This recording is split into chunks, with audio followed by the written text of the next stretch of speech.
Welcome back to the Charismatic Voice. I have reviewed many songs on this channel now, but many is a word that only leaves you guessing. And that lyric is one of the most intriguing that I've ever read before analyzing a song. This is going to be my first time hearing that song, and I'm excited how they've set that lyric. Plus, I'm excited to discuss with you what many in this situation, at least, might mean. Let's get to it.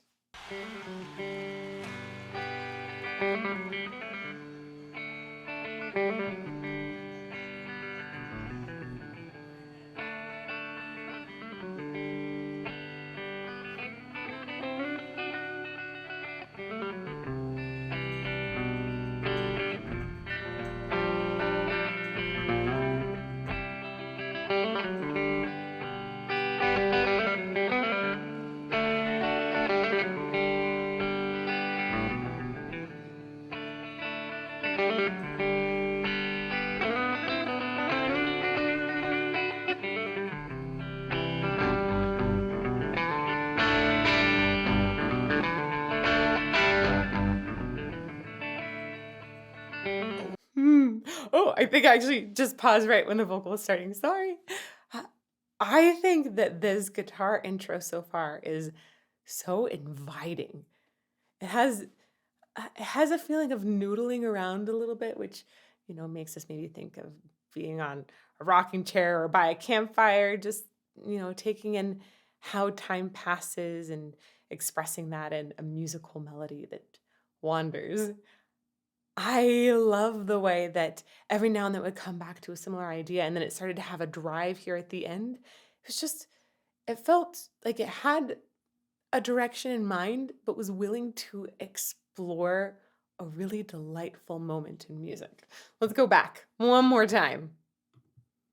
It also has a lot of ebbing to it, this flow out and in, and it'll suddenly reel us back and then give a lot more. There's something wistful in it too, probably mostly in the harmony.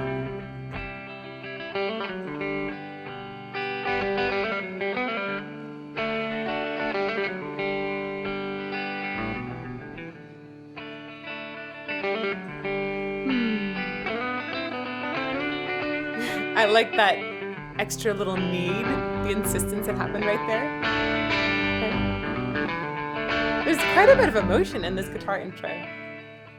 Oh, darling, you got the love I need, baby, more than enough. Oh, darling, darling, darling, walk a while with me. Oh, you've got so much, so much, oh, so much. Oh, that's exciting. Wow. Many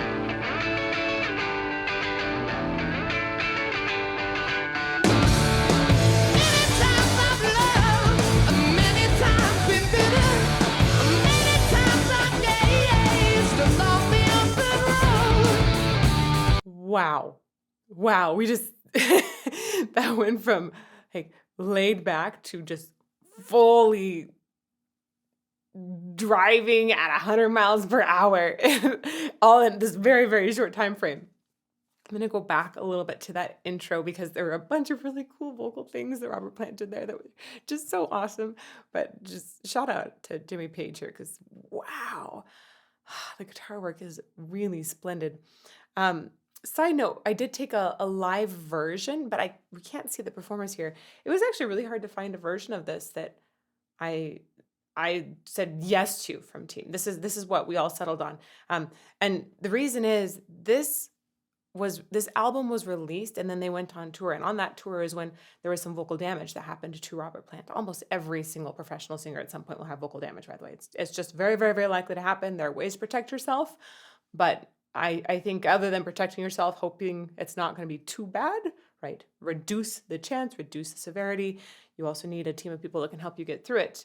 And he obviously has had a really huge vocal career. And at this point, though, that there was a pretty big moment that happened. I don't know the details about what it was, but that means that it's really hard to find a great live performance from this tour with a video. This is supposed to be a really nice live performance. I'm excited to hear it. But I know that he was struggling with that towards the end of the tour. So we decided not to do a different version that apparently Jimmy Page is like a total god. And so that's why we chose this one. Y'all, it is really hard to pick a version when I haven't heard the song. I don't do a pre-listen. I rely so much on my team and I rely so much on your comments. Seriously, we look for these things in your comments and it's very, very important to us. We're gonna go back right now and talk about his entrance and before it revs up, how he does some really cool things. Oh, darling, you got the love I need, baby, more than enough. Already. Oh, darling, darling, darling. Whoa. So, in this very beginning part, if you are really honed in on voice, you know that he has so much more in store. And that's because he does all of these little tiny technical things that give hint to way more behind them. I'm going to go back and pause and stop a whole bunch here. I'll point out each of these moments. Oh, darling, you got the love I need. Right there, he has this urgency and a very, very tiny vibrato. It is often really hard for singers to sing quietly. Many people are more at ease just belting something out, letting it rip, than singing quietly and with intensity. And he has a lot of intensity in this quiet moment here. It takes even more focus to get that for most singers. One more time, right there. Oh, darling, you got the love I need, I like that a lot. baby, more than enough. That M, the way he goes more than enough and lingers on the M a little, he's giving more energy through it. And it also is acting as an SOVT. So that means that by closing his mouth, he's actually preventing some air from coming out and it reflects back down the vocal tract and it creates almost like a little pillow. It helps with a lot of breath pressure adjustments down here and makes things a little bit easier to sing. But if a singer doesn't sing into that, if they kind of let it fly, it can be really disturbing in that breath pressure and that sort of entire equalization across this vocal spectrum as we're singing. And additionally, sometimes the energy will drop in a constant like that because there's less air that can pour forth. So when a singer is giving more energy to it, they're doing a whole bunch of technical things for themselves all at the same time. And he does that very nicely and very evidently here. Baby, more than enough. Right. It's quite impressive, actually. Oh, darling, darling, darling. And then on the there's this other thing called an onset. I told you right at the very beginning, before he even gets going, it's evident that this guy, Robert Plant, that he's an amazing singer before he even lets it rip. And oh, darling, darling, when he starts singing the O there, he's squeezing just a little bit. Sometimes it can be good to squeeze vocal tract. Sometimes it's good to squeeze a little bit. There's this idea behind vocal pedagogy in general. There's an idea that, it should just be open and relaxed. That's not true. Open can be good, but I think what most people are going for is they don't want to feel lots of obstruction of the sound, but it isn't ever totally relaxed. You have to have muscles engaged to create a sound. There has to be engagement. And sometimes that engagement is going to feel like a tiny bit of a very healthy squeeze. So he does that right when he's starting this note, and it ends up having this really lovely connection of the vocal folds, not letting the air just blast past that note as he's getting higher. Love I need, baby, more than enough. There's that M. Oh, darling, Oh. darling, darling. And even has a little stop right as it goes Walk with on. me. Oh, you've got so much. I love that phrasing and lean in So there. much. And then the spill. Oh, so It's awesome. much. It's exciting.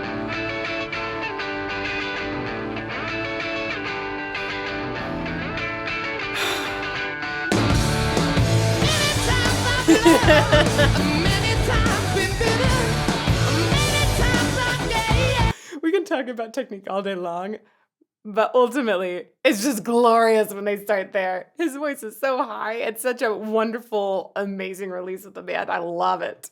The feeling is perfect. Many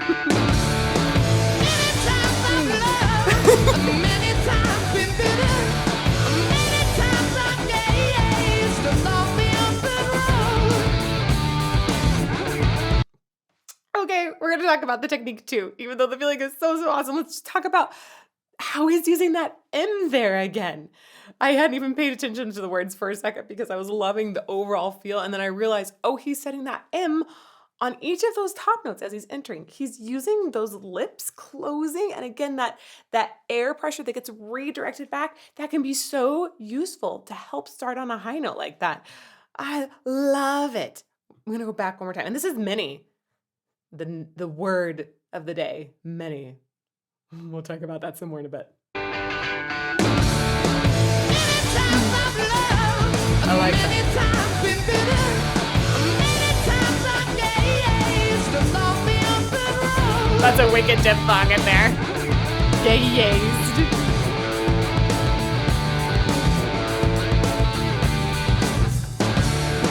Many times I've lied, many times I've listened, many times I've wondered how much there is to know.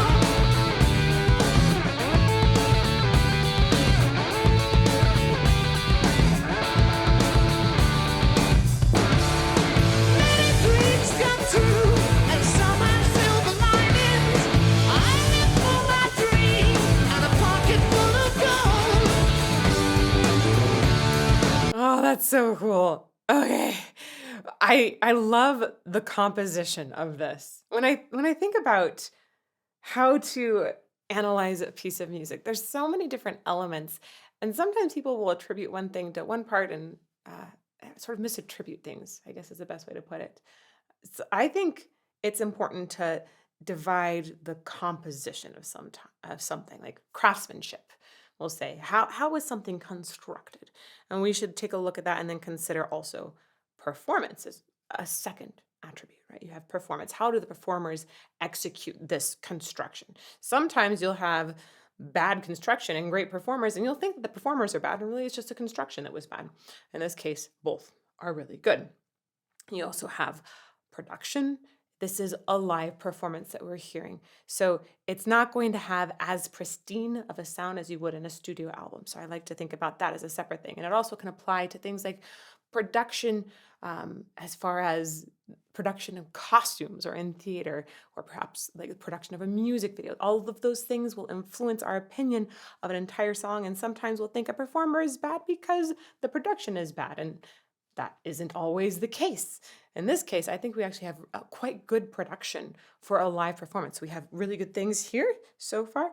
And then we also, I think, should analyze impact in the cultural time. So I like to think about these 4 different ways when I'm considering a piece.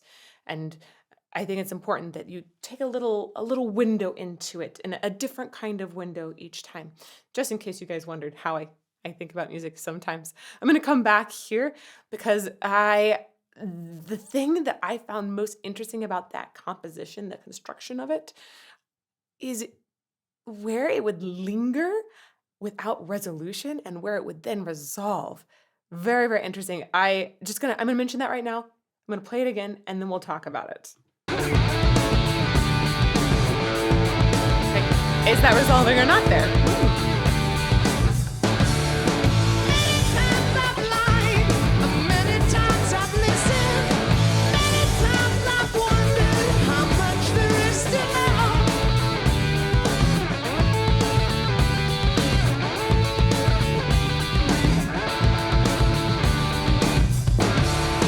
Many dreams come true, and some are.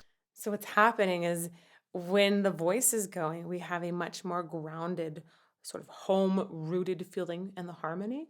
And then when it's just the instruments, it takes over that energy that was brought by the voice and it sustains it as it doesn't fully resolve any of the harmony. It sort of hovers. It's like little steps kind of just happening in the air. It's fascinating to me. I love that. Let's go back one more time, discuss a couple of the other vocal things here, and the fact that he's saying many so much.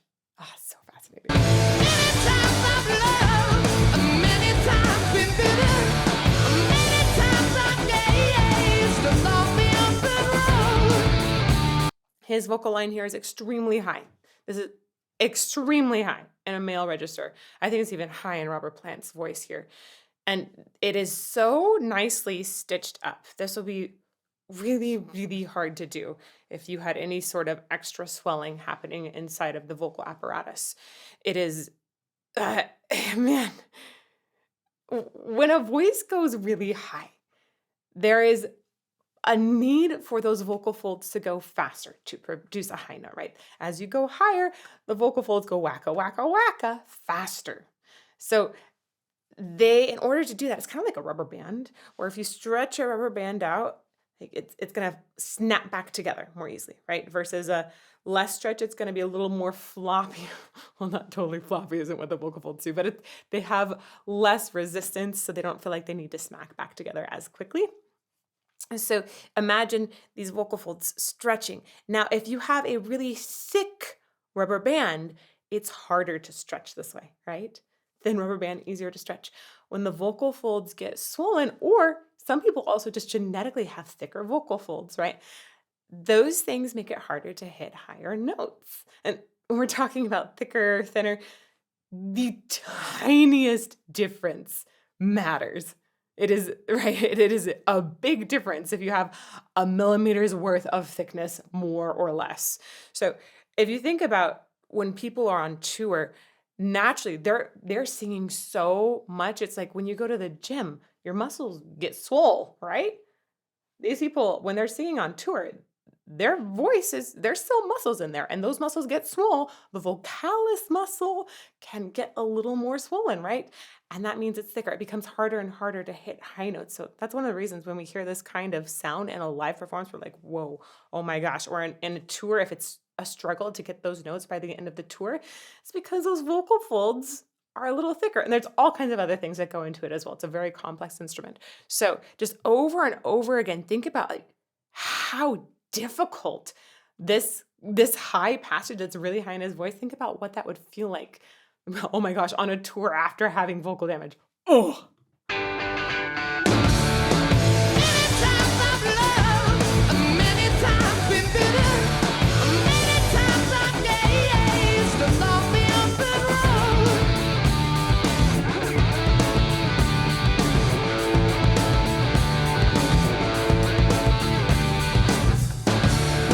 Many times I've lied, many times I've listened, many times I've wondered how much there is to know.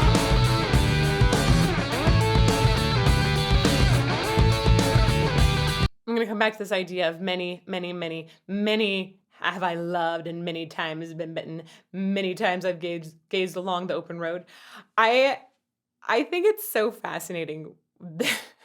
Later on in the song, we have this question, many, or I guess statement, many is a word that only leaves you guessing. Like, because it's true that every time that he sings many, if I'm thinking about it, I wonder, well, how much is many? Many is often assumed to be more than several, more than a few. But after that, it's totally subjective, right? Is it, are you talking about a party? Is it a small party? Is it a large corporate party? If you're at a party that is unspecified and you say there are many people there, people are going to wonder, well, is many, if it's a house party, it might be, many might be 30. If it's a corporate party, but you have to give some sort of specification. Corporate party, maybe you had 100 or 500 there. It's so subjective. So when I hear many have I loved and many times been bitten, I think, well, that many have loved, maybe that was more than the many that bit. So it's so intriguing. It really makes you wonder, what does he mean by many? And every time he sings many, is that number shifting? I'm going to go back one more time, see if we can figure out from some of the inflection if that many shifts. Many times I've loved, many times been bitter, many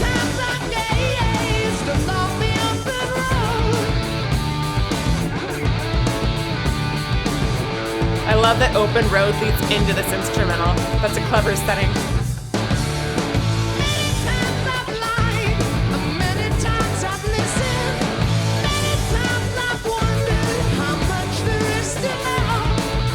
So sometimes he sings many on that high note, entering with it, and then every now and then he'll have a many that's a lower one. I would venture to guess maybe the many that's higher, maybe that means more than the many that is lower. But that's, again, subjective. That would be just one interpretation. You might have other interpretations, and I'm curious what they are, so let me know in the live premiere chat. Let's keep going.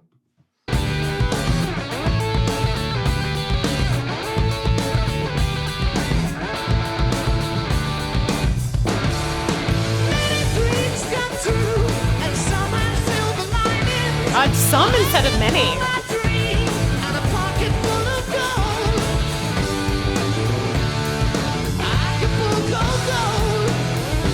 Ooh, that's a cool shift.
Okay, per y'all's instructions, I'm always really hesitant to pause during an instrumental solo.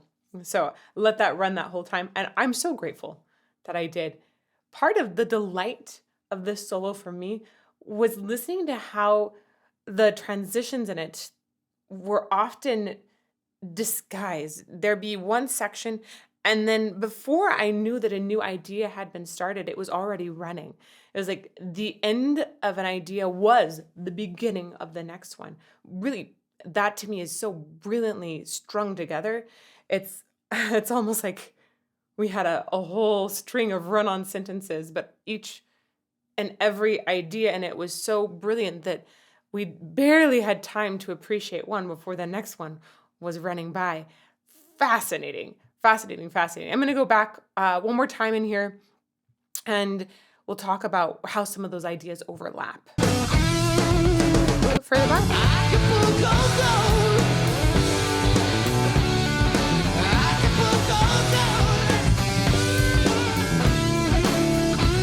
That's so bluesy. I just love the way they bring that in. There we go.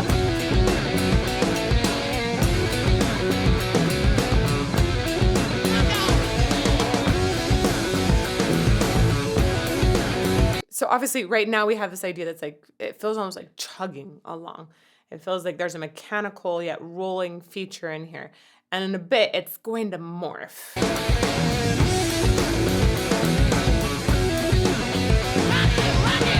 These are fun things. Oh, and see, because he came in on the same same pitch that was doing that sort of chugging along sound, it sounded like that chug was just starting to repeat, but instead it was actually a new idea. One more time right there.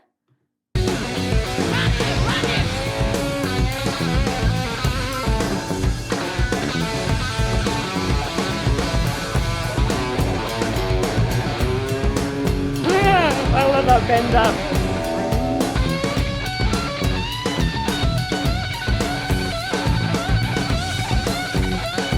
There we go again. It was like, It was like we were going on a little walk and there was a really, really nice flower. So on that walk, we just had to take a moment to smell that flower. And now we're going to keep going. I'll point out where the flower was awesome. Probably a rose. Rose smell very good. Like, yeah, on our walk. Ooh, that flower smells so good. I gotta smell it. Like, I'm gonna continue on our walk now.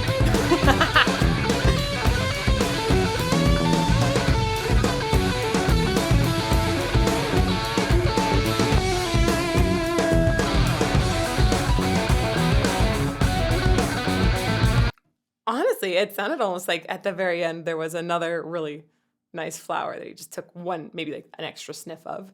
And then we started into a new groove right after that.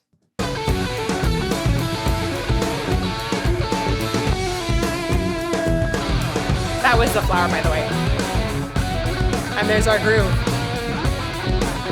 So many ideas in here. Oh. And that was one of those sneaky moments where it was because it was as if it was in the same set of pitches. It grew from the bottom pitch as if it was about to loop that groove they just set up, and then grew into this really awesome upward motion.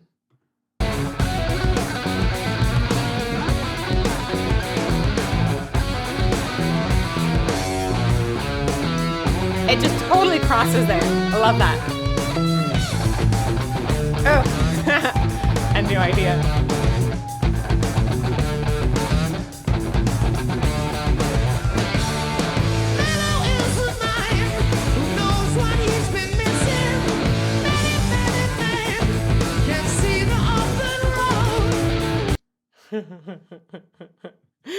I love that pun in there. One more time from his intro. Is that right on it? I think it was.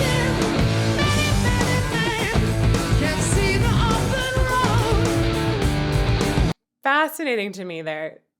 He's playing on a few different things with this line. Many, many men can't see the open road. Even though many and men are spelled differently in the first three letters, they're pretty much identical sounds. And the way he sings it, it's very, very close.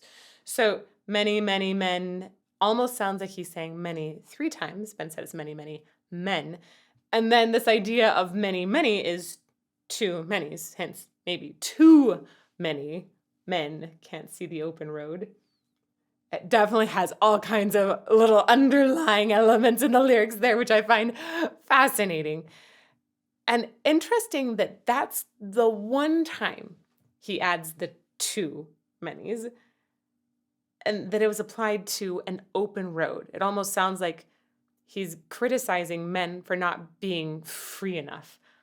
When you think back to maybe what was happening in their lives at this time, this incredible freedom of a tour and the open road, it sounds like it's a major value of the band.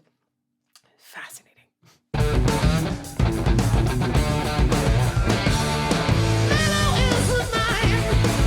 Mellow.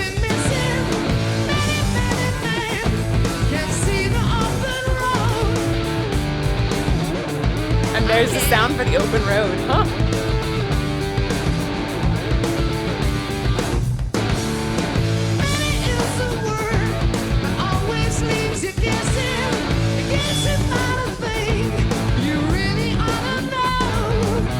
And there's the setting of that lyric I was really curious about. There actually was nothing super special about it. It followed the same melody as before, even though I find it the most intriguing lyric. It might be the last time we get that melody, don't know. Many is a word that only leaves you guessing about a thing you really ought to know. So I guess this whole time we were supposed to know what that many implied. How many videos do you think we have on the Charismatic Voice? How many videos do you think I've recorded? I'm kind of curious. I'm going to let people sound off and chat for a little bit before I tell you the answer. I think it's many, but what I thought was many a couple of years ago, I didn't think was many or as many as today. I don't know if I'll consider in a few years the amount I have recorded many. We'll see. How many specifically song analysis videos do you think we have on this channel?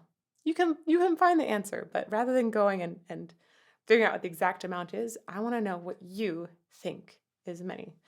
And we'll go back a little bit and then keep going. And then I'll tell you the answer.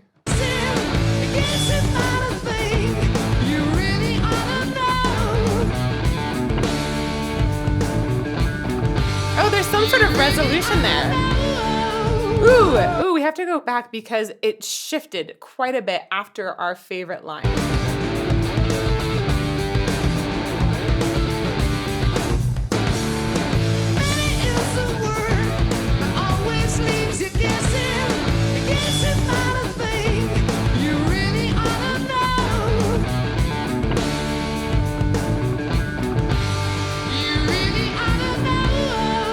Such a great dip song. Whoa, and bluesy at the end. It's like, it's got a little yodel in there. Well, okay, so it's interesting, even though that lyric wasn't set in a really special way, the impact of that lyric was set in an incredible way. Back one more time. Here's the impact. Wow. Ooh,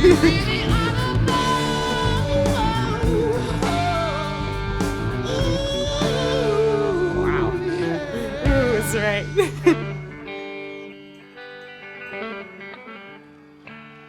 Oh, it's coming back to that stripped down guitar part, echoing what was in the intro.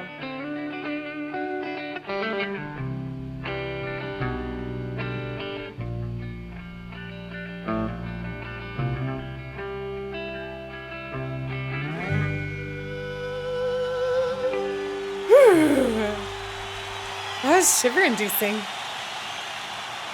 Oh. About 600 is your answer. I've done about 600 song analyses on this channel. I'll link up a playlist here in just a bit.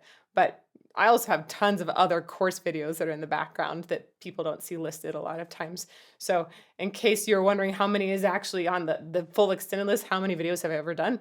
Oh, so many more. But the song analyses videos, about 600. And here is a playlist of that in case you feel like watching every single one. You'll spend a lot of time doing that. I've spent years making them. And this was just a delight today. So thank you so much to all of you for enjoying this music with me, and may you fall more in love with music every day. Mwah!